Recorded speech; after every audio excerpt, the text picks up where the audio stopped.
성령장이라고 지금 불리는 우리가 로마서 8장을 살펴보고 있습니다. 지난주 8장 1절에서 13절에서는 성령의 역할 중 생명의 영으로서의 성령의 사역에 대해서 살펴보았습니다. 8장 2절에 보면 이는 그리스도 예수 안에 있는 생명의 성령의 법이 죄와 사망의 법에서 너를 해방하였습니다 라고 되어 있습니다. 영생을 주시는 성령 하나님의 그 권세와 능력이 죄와 사망의 권세 아래에 있는 저와 여러분들을 해방시켰습니다. 진리 되신 예수님께서 우리에게 참 자유를 주셨습니다. 이제 저와 여러분들, 예수 안에 있는 저와 여러분들은 죄의 종이 아니라, 사망을 두려워하는 사망의 종이 아니라 영생을 누리는 생명의 참여자가 되었다라고 성경은 말씀합니다. 오늘 본문인 8장 14절에서 18절에서는 또 다른 성령의 역할을 말을 하고 있습니다. 오늘 본문에서는 양자의 영이신 성령의 역할에 대해서 말씀하고 있는데, 오늘 이 시간 양자의 영이신 성령의 역할을 살펴보면서 함께 은혜 받겠습니다. 첫 번째, 양자의 영이신 성령님은 죄인을 하나님의 자녀 되게 하십니다. 양자의 영이신 성령님께서는 죄인을 하나님 자녀로 만드신다라고 말씀합니다. 본문 우리 14절과 15절 함께 읽도록 하겠습니다. 시작. 무릇 하나님의 영으로 인도함 받는 사람은 곧 하나님의 아들이라. 너희는 다시 무소하는 종의 영을 받지 아니하고 양자의 영을 받았으므로 우리가 다 아빠 아버지라고 부르짖느니라. 아멘. 14절에 보면 무릇 하나님의 영으로 인도함 받는다. 인도함 받는 자는 뭐라고 했냐면 하나님의 아들이라 라고 되어 있습니다. 여기서 하나님의 영으로 인도함 받는다, 인도함 받는다라는 이 단어를 볼 때 구약시대 때 출애굽하여서 불기둥과 구름기둥으로 인도함 받는 이스라엘 백성을 우리가 연상하게 됩니다. 애굽에서 430년간 종살이하고 있었던 이스라엘 백성들에게 하나님께서 그들에게 찾아오셔서 모세를 통하여서 구원해 주십니다. 그리고 광야에서 구름 기둥과 불 기둥으로 그들을 인도해 주십니다. 40년 동안 광야에서 인도하신 후에 안전하게 그들의 약속의 땅 가나안 땅으로 입성하게 됩니다. 이와 같이 이전에 저와 여러분들이 죄의 노예로 살았지만 예수님의 보혈을 통하여서 죄의 노예로 있었던 우리를 구속하여 주시고 하나님의 자녀로 삼아 주시고, 이제는 저와 여러분들이 하나님의 영이신 성령을 통하여 인도함 받고 있다라고 볼 수 있습니다. 본문 14절에 나오는 하나님의 영, 하나님의 영으로 인도함 받는 사람에게 여기서 하나님의 영과 15절에 다시 무소하는 종의 영을 받지 아니하고 양자의 영을 받았다라고 나와 있는데, 14절에 나온 하나님의 영과 양자의 영 둘 다 같은 의미를 가집니다. 성령을 의미합니다. 다시 무소하는 종의 영을 받지 아니하고 양자의 영을 받았다, 양자의 영을 받았다라는 것을 보면서 우리는 두 가지를 알 수 있습니다. 첫 번째, 우리가 예수 믿기 이전에는 저와 여러분들이 하나님과의 관계 속에서 아버지와 아들, 아버지와 자녀의 관계가 아니었음을 우리가 알 수 있습니다. 우리가 예수 밖에 있었을 때는, 첫째 아담 안에 있었을 때는 저와 여러분들은 죄의 종이었고 사탄의 종으로 살았습니다. 두 번째, 양자의 영을 받았다라는 것에서, 받았으므로라는 것에서 우리가 알 수 있는 것은 뭐냐면, 하나님이 우리의 아버지가 된 것에서 저와 여러분이 어떠한 기여도 하지 않았다는 뜻입니다. 저와 여러분들이 하나님의 자녀가 된 것, 저와 여러분이 하나님의 딸이 되고요, 하나님의 아들이 된 것은 그의 독생자 예수 그리스도의 피값으로 지불하셔서 저와 여러분을 양자로 삼으셨습니다. 양자의 지위를 얻기 위해서 저와 여러분이 한 것이 아무것도 없다는 거예요.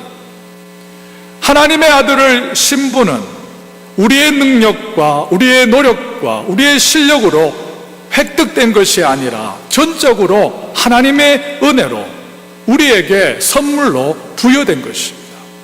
그러므로 우리가 하나님의 아들이 되고 하나님의 딸이 되고 하나님의 자녀가 된 것, 우리가 구원을 받은 것은 전적인 하나님의 은혜입니다. 우리 함께 한번 해보시겠습니다. 하나님의 자녀가 된 것은 오직 하나님의 은혜입니다. 우리 다시 한번 하겠습니다. 구원은 오직 하나님의 은혜입니다. 여러분 믿으세요? 우리가 하나님의 아들이 되고요, 우리가 하나님의 딸이 된 것, 이것은 우리의 공로와 노력과 실력이 아니라 오직 하나님의 전적인 은혜로 나에게 선물로 주어진 것, 양자된 것, 어답션한 것, 이것은 전적인 하나님의 은혜로 된 것임을 여러분 꼭 믿으시기를 원합니다. 앞에서 하나님의 영이란 성령이고 14절에서 이렇게 무릇 성령으로 인도함 받는 사람은 곧 하나님의 아들이라고 되어 있습니다. 그리고 9절 하반절에 보시면 누구든지 그리스도의 영이 없으면 어떤 사람이 아니라 그랬어요. 누구든지 그리스도의 영이 없으면 그리스도의 사람이 아니라고 되어 있습니다. 여러분 여기서 그리스도의 영도 성령을 의미합니다. 그래서 9절 하반절을 다시 한번 읽어보면 누구든지 그 안에 성령이 없으면 그리스도의 사람이 아니라고 이렇게 읽을 수 있습니다. 여기서 우리는 성경이 말하는 하나님의 아들, 성경이 말하는 그리스도의 사람이 누구인지를 우리가 분명하게 알 수 있습니다. 하나님의 아들 또한 그리스도의 사람은 그 안에 성령이 내주하는 사람이고요, 그 안에 내주하는 성령의 인도함 받는 사람입니다. 여러분 이것이 성경이 말하는 하나님의 자녀이고요, 이것이 성경이 말하는 그리스도의 사람입니다. 여러분 여기서 우리가 알 수 있는 것은 뭐냐면, 어떤 사람이 입으로는 예수를 믿는다라고 말할지라도, 교회를 출석할지라도, 심지어 교회의 직분을 가지고 있더라도 그 안에 하나님의 영 또한 그리스도의 영으로 성령의 인도함을 받지 않는다라면 그 사람은 하나님의 아들이 아니요, 그 사람은 그리스도에 속한 그리스도의 사람이 아니라는 뜻입니다. 하나님의 아들이 아니면서도 그리스도의 사람이 아니면서도 얼마든지 교회에 나올 수 있다는 거예요. 하나님의 아들 그리스도의 사람은 그 안에 성령님이 계시는 사람이고요, 그 안에 계시는 성령님의 인도함을 받는 사람인 것입니다. 그렇다면 성령의 인도함을 받는 사람은 어떤 사람입니까?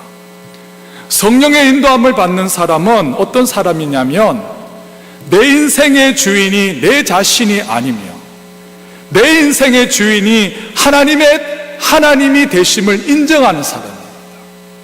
그래서 내 인생의 핸들을 내가 잡고 운전하는 것이 아니라 내 인생의 핸들을 주님께 맡기고 그분의 말씀에 따라서, 그분의 인도하심을 따라서 그분을 의지하고 신뢰하고 그분을 따라가는 삶을 살아가게 됩니다. 이 사람이 성령의 인도함을 받는 하나님의 아들이고요, 이 사람이 진정 그리스도께 속한 그리스도의 사람이라는 겁니다. 저는 이 시간 다시 한번 여러분을 예수 그리스도의 복음으로 초청하기를 원합니다. 여러분의 인생의 lordship, 여러분의 삶의 주권을 아직 하나님께 드리지 않고, 아직 내 인생의 핸들을 내가 잡고 내가 이끌어가는 분이 계시다라면 이 시간 우리를 죄에서 구원하신 구원자이시고 또한 우리의 인생의 주인 되신 예수님을 여러분의 주님과 또한 여러분의 구세주로 영접할 수 있는 은혜가 여러분 가운데 있기를 원합니다. 여러분, 더 이상 내가 내 인생의 주인 된 것을 포기하고 내 인생의 핸들을 나보다 완전하시고 완벽하신 그 하나님께 맡기고 주님께 맡기고 그분의 말씀에 따라 그분의 인도하심을 따라 그분을 신뢰하고 의지하면서 살아갈 수 있는 여러분 다 될 수 있기를 원합니다. 여기서 우리가 성령의 인도함을 받는다는 의미를 조금 더 살펴보기를 원합니다. 성령의 인도함을 받는다는 것은 성령의 통치, 성령의 다스림, 성령의 이끄심에 따라 살아간다는 뜻을 담겨 있습니다. 이렇게 성령의 통치와 다스림과 성령의 지배를 받는 사람이 가장 나타나는 그 사인이 로마서에서 어떠한 것이 있느냐면 8장 13절에 한번 다 같이 한번 읽겠습니다. 시작. 너희가 육신대로 살면 반드시 죽을 것이다. 영으로서 몸의 행실을 죽으면 살리리. 다시 한번 읽어보겠습니다. 시작. 너희가 육신대로 살면 반드시 죽을 것이다. 영으로서 몸의 행실을 죽으면 살리니. 성령의 인도하심을 받는 사람에게 나타나는 아주 중요한 사인이 뭐냐면 영으로서, 여기서 영은 성령으로서 몸의 행실, 이것은 우리 안에 잔존하는 죄의 종력을 죽이는 것입니다. 성령의 인도함을 받는 참된 그리스도인은, 하나님의 자녀는 성령의 통치와 다스림을 받는 그리스도의 사람은 성령이 사랑하는 것을, 거룩한 것을 사랑하게 되어 있고요, 성령이 미워하는 죄를 미워하게 되어 있습니다.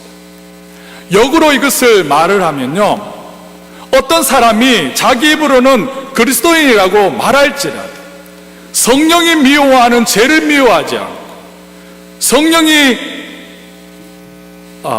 죄가 우리를 유혹하는 대로, 죄가 유혹하는 대로 육체의 정욕을 원하는 대로 살아가는 사람이 만약 있다라면 그 사람은 하나님의 자녀가 아니거나 혹은 신앙적으로 아주 유치한 상태에 있는 사람이라고 할 수 있습니다. 하나님의 자녀, 그리스도의 사람은 필연적으로 우리 안에 잔존하는 죄와 싸우게 되어 있습니다. 죄와 싸우되 히브리서 12장 4절에 보면 피 흘리기까지 싸우게 되어 있습니다. 여러분, 이렇게 살아가는 자가 성경이 말하는 하나님의 사람이고 또한 그리스도의 사람인 줄 믿습니다. 이런 면에서 방종주의자인 구원파가 말하는 것들의 가르침을 우리는 경계해야 됩니다. 구원파에서는 다음과 같이 가르칩니다. 너는 예수 그리스도를 믿음으로 너의 죄의 모든 문제가 해결되었다. 죄에서 해방되었고 정죄함이 이제는 없다. 율법에서 해방되었고 죄에 대하여서 너는 죽어버렸다. 그런데 왜 너의 죄 문제 때문에 괴로워하느냐? 왜 죄와 싸우려고 하느냐? 구원파에서는 죄와 싸우지 말라고 가르칩니다. 구원파에서는 죄와 싸우는 것이 잘못되었다라고 말합니다. 죄가 너를 사로잡아서 가려고 하는 것을, 괴로워하는 것이 잘못이라고 가르치고 있는 겁니다. 여러분, 이렇게 구원파의 주장대로 죄의 종에서 하나님의 자녀가 된 새로운 피조물, 새로운 정체성을 얻었다라는 이 성경적인 가르침과 정면적으로 거부하는 이 구원파의 가르침은 이단적 가르침입니다.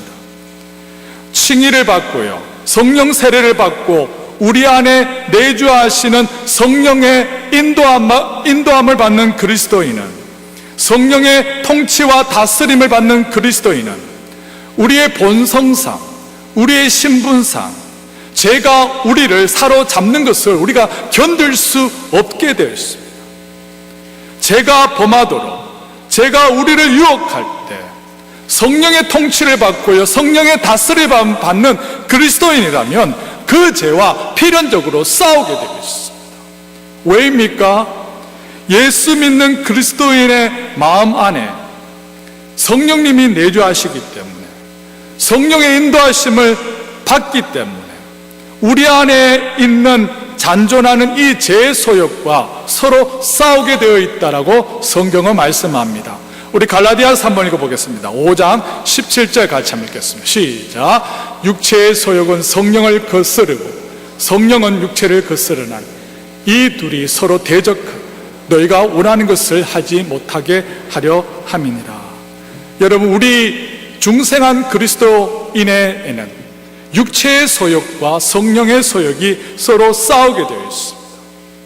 지금도 필연적으로 싸우게 있고, 이 싸움은 우리가 죽을 때까지 있습니다.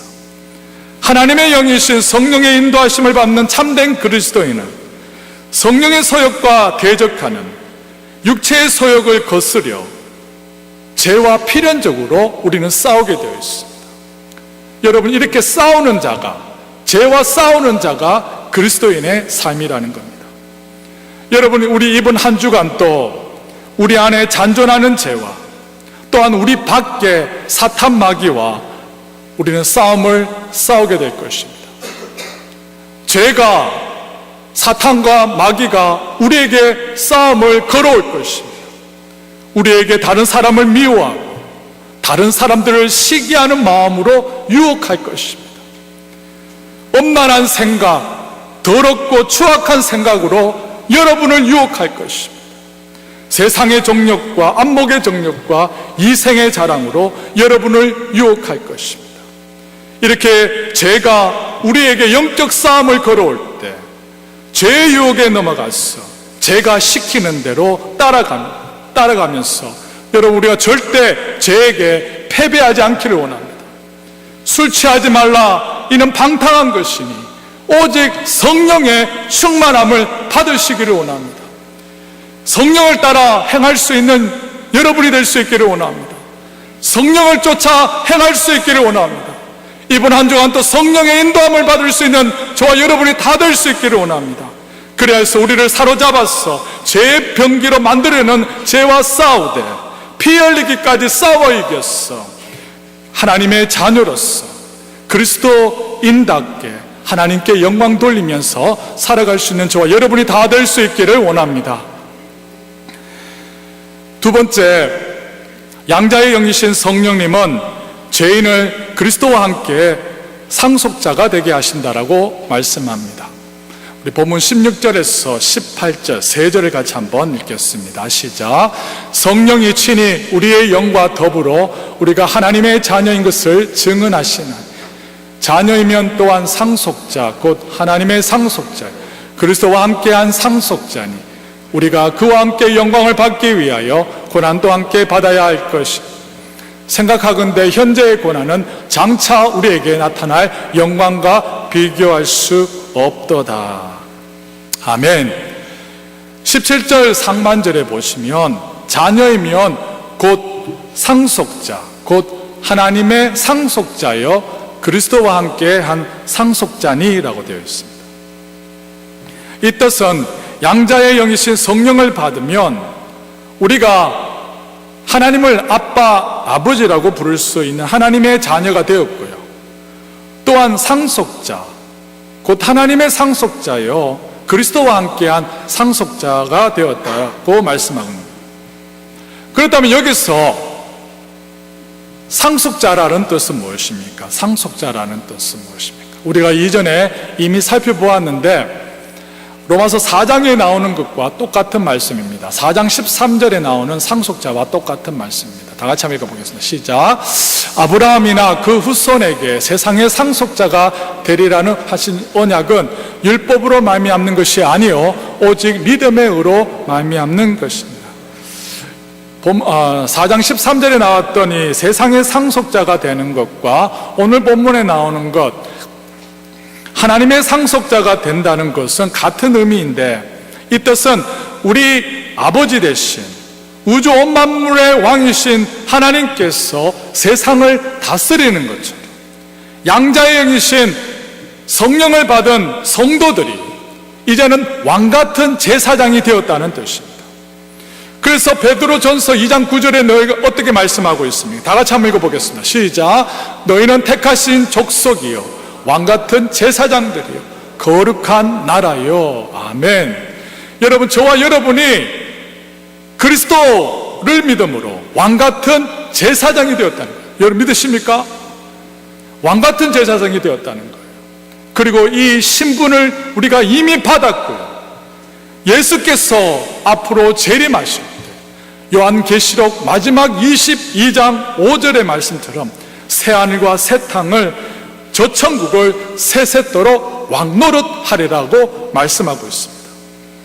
원래 하나님의 독생자 예수 그리스도만이 진정한 하나님의 상속자인데 저와 여러분이 믿음으로 예수와 연합함을 통하여서 우리가 양자의 영 대신 성령을 받음을 통하여서 우리가 예수와 함께한 하나님의 상속자가 되었다는 것입니다. 여러분, 이 놀라운 여러분 축복을 믿으십니까? 예수 그리스도를 믿음으로 양자의 영이신 성령을 받은 저와 여러분들이 이미 하나님의 상속자가 되었다는 것, 왕같은 제사장이 되었다라고 성경은 말씀하고 있습니다. 그리고 예수께서 재림하실 때 새하늘과 새 땅 저 천국을 예수와 함께 영원히 다스리라는 것이 성경의 결론인 것입니다. 그러므로 이 한 주간의 삶을 살아갈 때에도 하나님의 상속자 새하늘과 새 땅 저 천국을 다스릴 여러분 존귀한 왕으로서 여러분의 정체성을 늘 지키면서 살아갈 수 있기를 원합니다. 여러분, 이러한 정체성을 늘 기억할 때마다 우리 안에 우리의 걸맞는 신분대로 살아갈 수 있으며 거룩한 성화의 삶 우리가 살아갈 수 있는 것입니다. 그런데 여기서 우리가 본문을 통하여서 한 가지 기억해야 될 것은 우리가 예수를 믿음으로 우리가 이미 새하늘과 새 땅 저 천국을 다스릴 왕이 되었지만 이 땅에 있는 동안은 고난도 함께 받게 될 것이라고 성경은 말씀합니다. 17절을 다시 한번 읽어보겠습니다. 17절 다시 한번 읽어보겠습니다. 시작. 자녀면 또한 상속자 곧 하나님의 상속자 그리스도와 함께한 상속자니 우리가 그와 함께 영광을 받기 위하여 고난도 함께 받아요. 우리가 그와 함께 영광을 받기 위하여 무엇도 함께 받아야 된다고 했습니까? 고난도 함께 받아야 될 거예요. 정확하게 말하고 있습니다. 죄인을 구원하시는 하나님의 뜻을 이루고 성취하기 위하여서 예수님께서 이 땅에서 십자가의 고난을 받으셨듯이 저와 여러분도 그리스도의 복음 때문에 이 땅에서 의롭고 경건한 삶을 살아갈 때에는 필연적으로 고난이 있다라고 말씀합니다. 그래서 마태복음 5장 10절에서 12절에 다음과 같이 말씀하고 있습니다. 제가 한번 읽어드리겠습니다. 의를 위하여 박해를 받는 자는 복이 있나니 천국이 그들의 것이며 나로 말미암아 너희를 욕하고 박해하고 거짓으로 너희를 거스려 모든 악한 말을 할 때에는 너에게 복이 있나니 기뻐하고 즐거워하라. 하늘에서 너희의 상이 큼이라.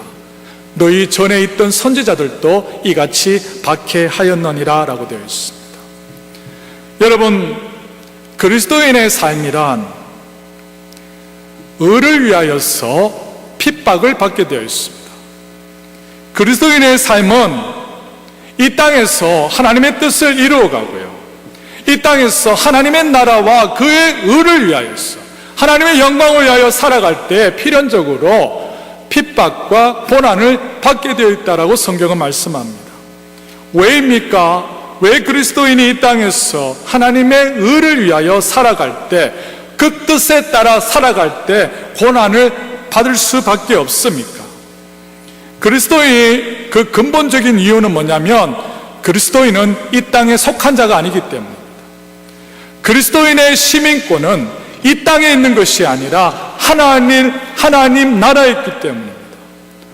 공중 권세 잡은 마귀는 세상의 임금으로서 이 땅을 지배하고 다스리고 있기 때문에 하나님 나라의 시민권을 가진 그리스도인은 이 땅에서 그리스도의 복음과 하나님의 뜻대로 하나님의 나라와 그를 의하여서 살아가려면 필연적으로 어려운 고난을 당할 수 있다라고 말씀하고 있습니다.